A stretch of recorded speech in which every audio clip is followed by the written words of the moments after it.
हरे कृष्णा मित्रों, आध्यात्म का विज्ञान की हमारी श्रृंखला में जो आज पर्व है नवरात्रि, आज उसका डिस्कशन करते हैं कि नवरात्रि का क्या आध्यात्मिक मूल्य है और हमारे जीवन को नवरात्रि किस तरह प्रभावित करती है। तो आज पहला दिन है नवरात्रि का। ये दिन है माँ शैलपुत्री का। शैलपुत्री मतलब डॉटर ऑफ स्टोन।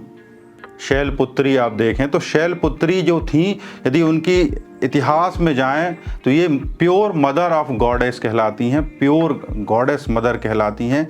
इनके पिता का नाम हेमावत था और जो ऐसा माना जाता है कि हेमावत जो थे वो हिमालय रीजन के राजा थे और इनका जो पिछला जन्म था वो माँ सती के रूप में हुआ था, महाराज दक्ष के यहाँ हुआ था। तो ये तो उनकी इतिहास है, लेकिन योगिक दृष्टि में इनका क्या महत्व है, क्योंकि ये पहला दिन है नवरात्रि का और नवरात्रि योग और ध्यान करने वालों के लिए बड़ा ऑस्पिशियस डे माना जाता है, बड़ा ऑस्पिशियस टाइम माना जाता है। ये बड़ा फेवरेबल होता है साधनाओं के लिए, तो प्रेफर किया जाता है कि इस समय साधक अपनी साधनाएं करें। तो ये 9 दिन डिसाइड किए गए हैं। ये 9 दिन जो इस माह में पड़ते हैं ये इस तरह से डिसाइड किए गए हैं कि इनमें साधक को या जो लोग स्वयं को जानना चाहते हैं, स्वयं को पाना चाहते हैं, उनके लिए बड़े महत्वपूर्ण दिन हैं। ये आपको फेवर करते हैं, आपको एक तरह से बूस्ट अप दिलाते हैं, क्योंकि आपको कम एफर्ट में ज़्यादा एनर्जी मिलती है।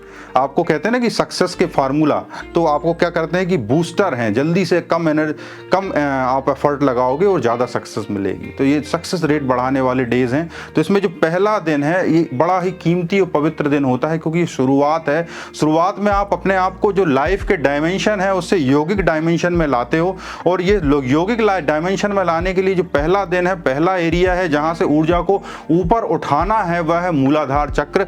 मूलाधार चक्र मतलब आपका सबसे रूट चक्र कहलाता है, आपकी ऊर्जा का जो निम्नतम तल कहलाता है, जहां ऊर्जा एक त्रिकोणाकार स्थिति में बंधी हुई रहती है, जहां से उठकर ऐसा माना जाता है इस ऊर्जा को उसके जो परम लक्ष्य है शिव, जो आपके भीतर जो ब्लिसफुलनेस है, जो चैतन्य है, चैतन्य अवस्था तक पहुंचना है। तो जो साधक होते हैं वो अपना ध्यान मूलाधार चक्र पर कर अपनी साधनाएं करते हैं और अपनी यौगिक सिद्धियों को पाने की दिशा में आगे बढ़ते हैं। तो यदि आप भी नवरात्रि को मानते हैं और नवरात्रि में साधनाएं करते हैं तो आप समझें कि डे बाय डे ये बहुत ही महत्वपूर्ण दिन है और इनमें अपनी साधनाएं करनी है, जिसमें डे 1 जो है माँ शैलपुत्री को समर्पित है। ये बहुत ही पवित्र देवी मानी गई हैं। इन्हें वाइट कपड़े पहने हुए हैं और इनका जो वाहन है वो एक बैल है। तो ये इस फॉर्म में प्रकट होती हैं और धीरे धीरे अलग अलग फॉर्म में बढ़ते हुए ये शिव की ओर बढ़ती हैं 9वें दिन तक। तो हम डे बाय डे अलग अलग दिन के अनुसार माताओं की जो पीछे इतिहास है, माताओं का जो आध्यात्मिक महत्व है, उस पर चर्चा करेंगे। हो सकता है ये आपको काम आए। सुनने के लिए बहुत बहुत धन्यवाद। हरे कृष्ण।